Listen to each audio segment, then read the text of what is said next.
¿Qué es lo primero que se te viene a la mente cuando escuchas pinzas? ¿Esto? ¿Esto? ¿O esto?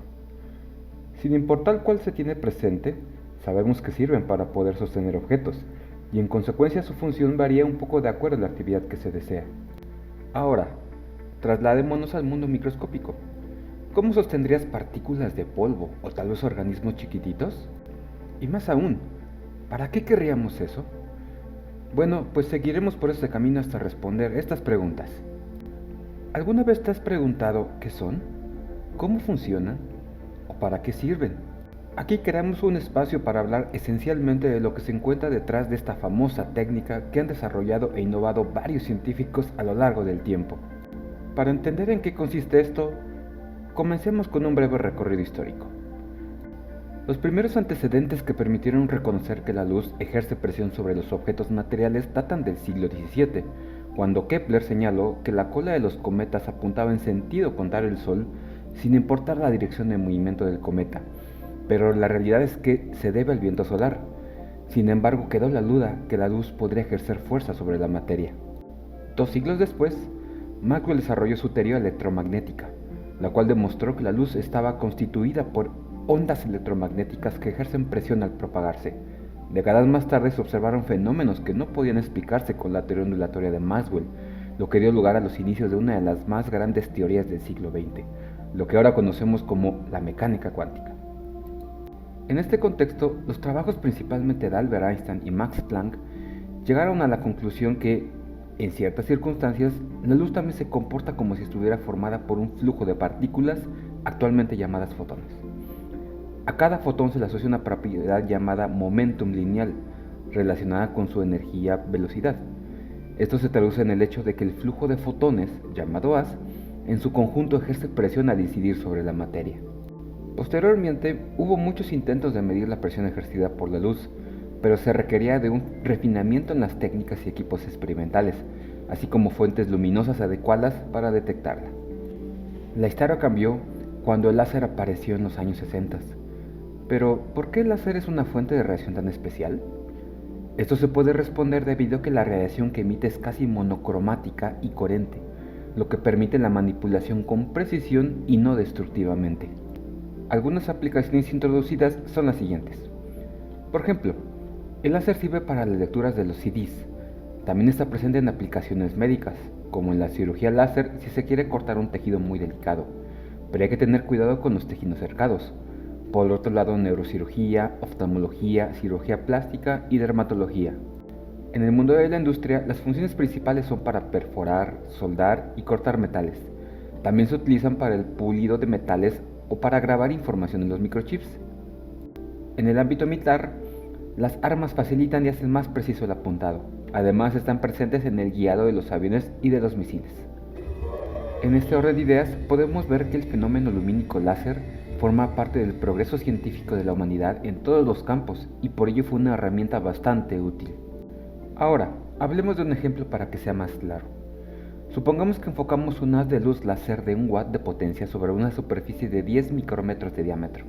La cantidad de fotones que atravesarán esa superficie por unidad de tiempo sería más de 9 millones de veces mayor que la cantidad de fotones que la atravesarían si la misma superficie estuviera iluminada por el Sol en el exterior de la atmósfera terrestre.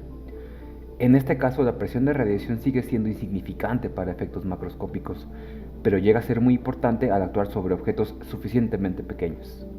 Con base en estos argumentos, en 1970 Arthur Ashkin decidió colocar 2 haces de luz propagándose en direcciones opuestas a lo largo de un eje horizontal, de modo que las fuerzas ejercidas por cada uno de los láseres se equilibraran entre sí en algún punto intermedio, donde la partícula quedaría atrapada por la luz. Estos descubrimientos marcaron el inicio de lo que hoy en día se ha convertido en una de las áreas de mayor impacto en la ciencia y la tecnología, la manipulación óptica. Pero, ¿cómo funcionan? En esencia es un arreglo que consta de una fuente de luz, así como un objetivo de microscopio combinado con algunas lentes que se utilizan para enfocar el rayo láser sobre una pequeña región. Cuando un haz de luz incide sobre la superficie de un objeto transparente, una parte de la luz es reflejada, otra parte es transmitida, pasa a través del objeto, pero sufre refracción, y puede haber también una pequeña parte que se absorba, transformándose en calor. Los cambios en la rapidez o dirección de propagación de la luz debidos a la reflexión y refracción implican un cambio en el momentum lineal de los fotones, lo que a su vez genera fuerzas que actúan sobre la partícula. Esto se debe a que el momentum lineal se debe de conservar, ocasionando la presión de radiación. Existe un gradiente de intensidad en la sección transversal de las de luz. La intensidad es máxima en el centro y disminuye en las orillas. El resultado de la refracción es que la fuerza total tiene dos contribuciones. Una perpendicular al eje de propagación que conduce las partículas hacia regiones de máxima intensidad, fuerza de gradiente, y la otra que las empuja hacia adelante a lo largo del eje, fuerza de dispersión.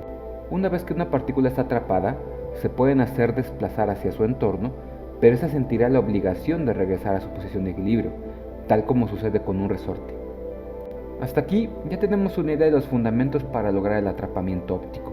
Ahora será necesario complementar nuestro arreglo para observar el fenómeno, es decir, incluir una fuente de iluminación, un sistema formador de imágenes y otras lentes de observación como en un microscopio. La fuente de iluminación de este arreglo es una lámpara de halógeno, que se conduce hasta la muestra a través de diversos elementos ópticos que garantizan una iluminación homogénea. Posteriormente, la imagen se obtiene con el mismo objetivo de microscopio y se lleva hacia una cámara de video. Por otro lado, también es importante mencionar que esta técnica no está restringida al atrapamiento de partículas o al estudio de materiales, sino que también ha sido de importancia en otros ámbitos de la ciencia. Por ejemplo, en el ámbito de la física biomédica, se han estudiado variedad de objetos y sus propiedades mecánicas en busca de obtener conocimiento sobre patologías que afectan a los individuos, como el cáncer.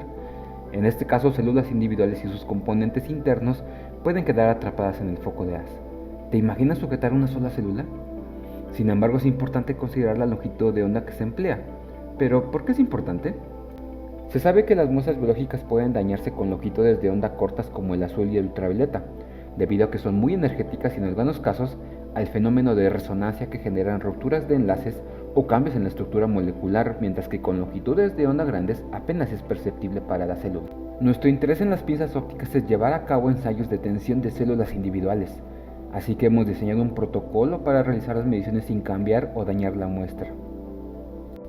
Se necesitan pequeñas microesferas dieléctricas de plástico o vidrio que se adhieran a las células, sirviendo como soportes para sujetar una sola célula por los extremos, y posteriormente la fuerza de láser se encarga de capturarlas y estirarlas, tal como sucede en los ensayos de tensión macroscópicos que sirven para medir la elasticidad de materiales.